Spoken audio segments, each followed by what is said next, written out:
ইরানে স্থল অভিযান শুরু। ইতিমধ্যে ইরানের প্রায় 700 কিলোমিটার বর্গ কিলোমিটার 700 বর্গ কিলোমিটার এরিয়া দখল করে নিয়েছে হলো আমেরিকা এবং ইসরায়েলের সেনাবাহিনী। আপনারা ইতিমধ্যে বিভিন্ন সামাজিক যোগাযোগ মাধ্যমে সেই ছবি আপনারা দেখেছেন যে আমেরিকান সৈন্য এবং ইসরায়েলি সৈন্য ইরাকের ভিতরে প্রবেশ করেছে। আচ্ছা, এর আগে আমরা জানি যে ইরাকের আইআরজিসি বাহিনী সেনাবাহিনী হুঙ্কার দিয়েছিল যে আমরা অপেক্ষায় আছি, আমেরিকা বা ইসরায়েলি সৈন্য যদি আমাদের এই দেশে ঢুকে তাহলে তারা জীবন্ত ফেরত যেতে পারবে না, এরকম হুঙ্কার তারা দিয়ে রাখছিল। তো বাস্তবিক কথা বলি, ইরানের যারা ক্ষমতায় ছিল শীর্ষ নেতৃবৃন্দ এরা সবাই কিন্তু মারা গেছে। আয়াতুল্লাহ খামেনি সহ সেনাপ্রধান, নৌপ্রধান, বিমান বাহিনী প্রধান, বিজ্ঞানী, এক কথাই বলি তাদের যে মন্ত্রী পরিষদ ছিল সেটি সব মারা গেছে। তারপরে একের পর এক যাদেরকে নিয়োগ দেওয়া হয়েছিল সেগুলো মারা গেছে। আপনি হতবাক হয়ে যাবেন। রিয়ালিটি এক জিনিস ভাই, আর কল্পকাহিনী হলো এক জিনিস। আবাবিল পাখি আইব, এই আমরা মুসলমান এইভাবে মেরে ফেলবো, সেইভাবে মেরে ফেলবো, সেটা ভিন্ন জিনিস। কিন্তু রিয়ালিটি এক জিনিস। রিয়ালিটিটা হলো আমেরিকা ইসরায়েল তথ্য প্রযুক্তিতে তারা এতই অগ্রসর যে দেখেন, আমি তখনই বলেছিলাম যে এটা তো সম্ভব না, এটা একটা অসম যুদ্ধ। যে দেশের প্রেসিডেন্ট থেকে মন্ত্রী পরিষদ, বিজ্ঞানী কেউ নিজেকে রক্ষা করতে পারে না, তারা বাইছে বাইছে সবাইকে হত্যা করতেছে, সেই দেশ যুদ্ধ পরিচালনা করবে কিভাবে? তাহলে এখন বলছি যে এখন কিন্তু ইরানের রাষ্ট্রীয় ক্ষমতা দখল করছে হলো যে সিভিল সরকার ছিল, ইরানের যে সিভিল সরকার ছিল তারা কিন্তু নাই, এদের সবাইকে মাইরে ফেলছে। এখন আইআরজিসি অর্থাৎ ইরানের জঙ্গি সেনাবাহিনী সে দেশের ক্ষমতা দখল করছে। ইরানের সেনাবাহিনী কিন্তু জঙ্গি, যে হামাসের মতন জঙ্গি এরা। এখন বর্তমানে দেখেন ইরানের 60%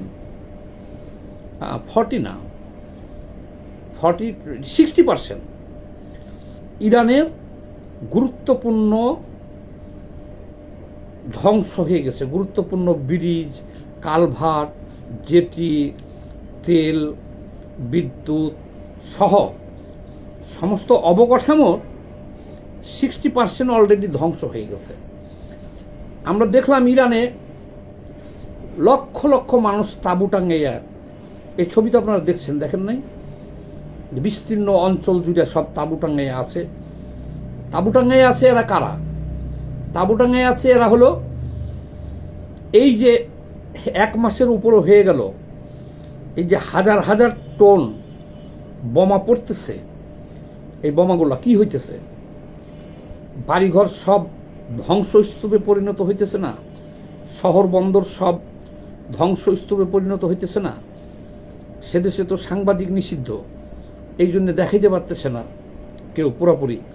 তারপরে এই সামাজিক যোগাযোগ মাধ্যমে যতটুকু আমরা পাইতেছি, এই 1 মাস ধরে আমেরিকা আর হলো ইসরায়েল যে পরিমাণ বোমা পড়ছে, তাদের দেশের প্রেসিডেন্ট থেকে সমস্ত সিনিয়র সব মারা গেছে।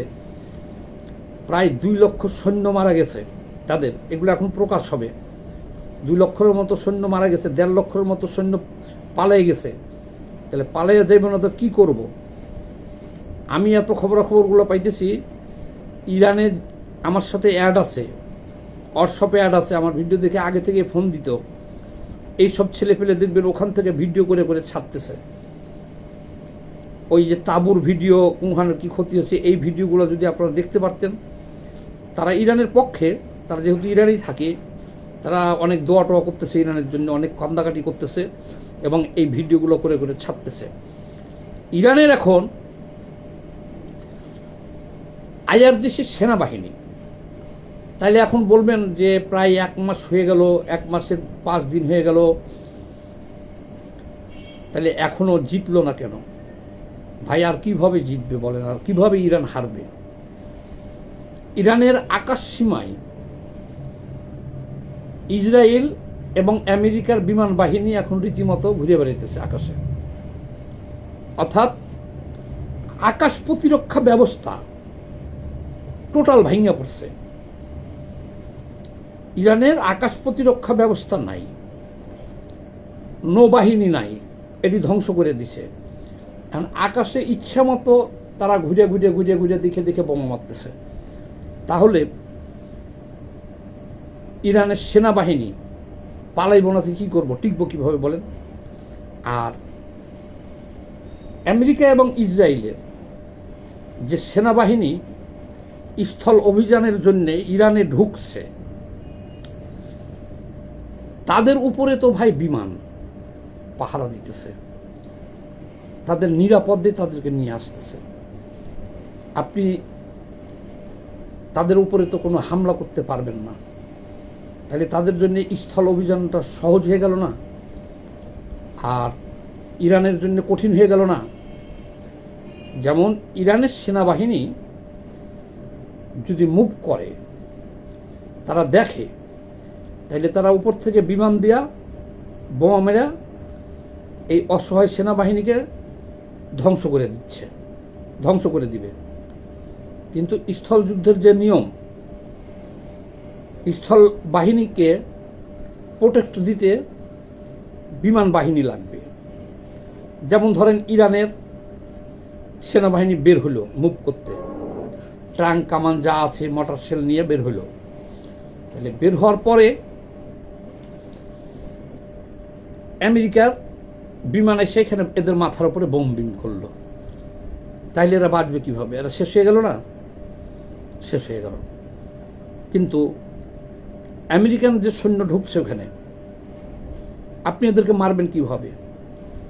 ভিডিওগুলো দেখছেন যে তাদের মাথার উপরে কত সুন্দর বিমান প্রোটেকশন দেওয়া আছে, তাহলে তারা যে সামনে বাড়বো ট্যাঙ্ক কামান নিয়ে, তাহলে তাদেরকে তো আপনি বাধা দিতে পারবেন না, তারা বিনা বাধাই তেহরান পর্যন্ত পৌঁছে যাব। কিন্তু একটু সময় লাগবে, কারণ হলো কি, এই যে চোরাগোপ্তা হামলা, অর্থাৎ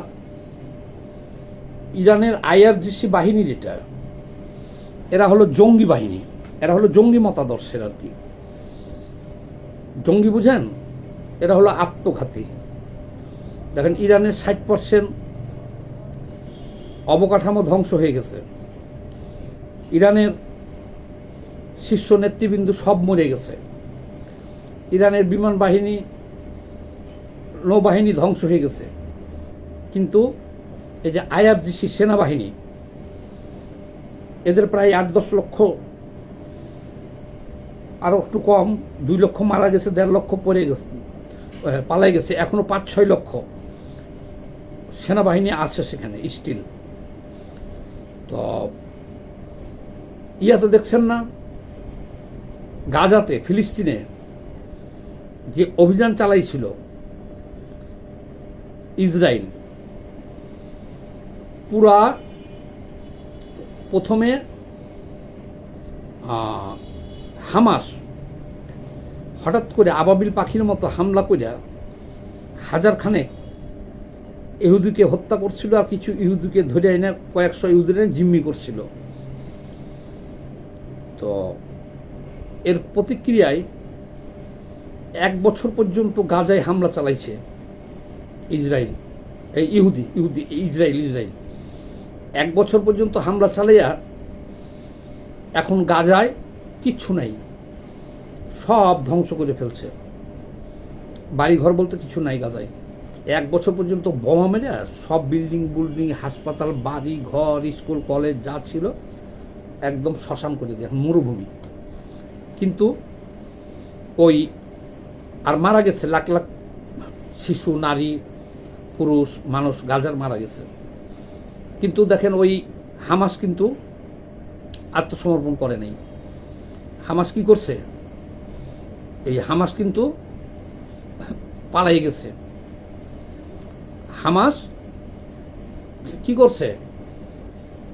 হামাসকে পায় নাই, তারা হয়তো ফিলিস্তিন বা অন্য সীমান্ত দিয়ে তারা পালাই গেছে, আত্মসমর্পণ কিন্তু করে নাই। কিন্তু তাদের কারণে গাজা ধ্বংস হয়ে গেছে, লাখ লাখ লোক মারা গেছে। ঠিক ইরানের আইআরজিসি সেনাবাহিনী, এরা হলো জঙ্গি বাহিনী, জঙ্গি মতাদর্শের। খামেনি হুকুম দিয়েছিল, হুকুম দিলে এরা, খামেনির হুকুমে এরা কিন্তু খামেনির নির্দেশে দেশের লাখ লাখ মানুষকে তারা 39 বছরে হত্যা করেছে। ইরানের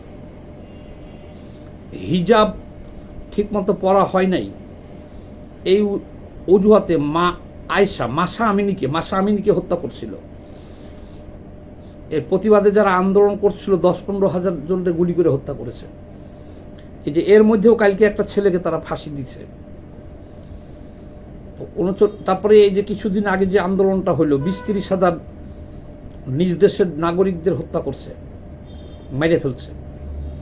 অর্থাৎ এরা হলো একটা ধর্মীয় উন্মাদ জঙ্গি বাহিনী, আইআরজিসি। তাদের কোনো দয়ামায়া নাই, নিজ দেশের জনগণের প্রতি কোনো কমিটমেন্ট নাই। তাহলে দেখেন পুরা গাজা ধ্বংস হয়ে গেছে, ওরা কিন্তু আত্মসমর্পণ করেনি। কোথায় কোন গর্তের মধ্যে দিয়ে পালাই গেছে, কিছু মারা গেছে, কিছু পালাই গেছে, আশ্রয় নিচ্ছে। ইরানও তাই হবে। ইরানের শীর্ষ নেতৃত্ব সব মরে গেছে, এখন স্থল অভিযান শুরু করছে আমেরিকা, ইসরায়েল। এটা ঠেক দেওয়ার মতো কোনো ক্ষমতা এই আইআরজিসি বা ইরান নাই, কারণ তাদের মাথার উপরে কোনো বিমান বাহিনী নাই বা বিমান প্রতিরক্ষার কোনো ব্যবস্থা নাই।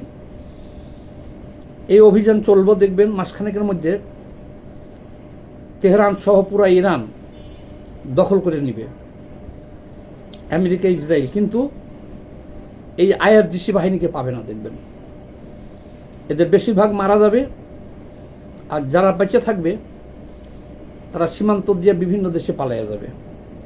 লেবাননে যেতে পারে, যেখানে হুতিরা আছে, তারপরে ওই যে কুর্দিস্তান আছে, কুর্দি অঞ্চলে পালাই যাবে, পাহাড়ি অঞ্চলে পালাই যাবে।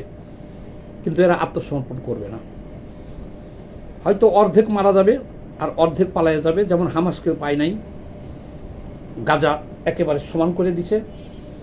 তেমন 1 মাসের ভিতরে আমরা যা জানি, যতটুকু বুঝি, ইরান তারা দখলে নিয়ে এই ইরানের জনগণকেই একটা নতুন সরকার গঠন করে দেওয়া যাবে। তারপরও ইরানের এই আইআরজিসি জঙ্গি বাহিনী এরা কখনোই আত্মসমর্পণ করবে না। সবাই এই ভিডিওটা একটু বেশি বেশি করে শেয়ার দিয়ে দিন। ধন্যবাদ।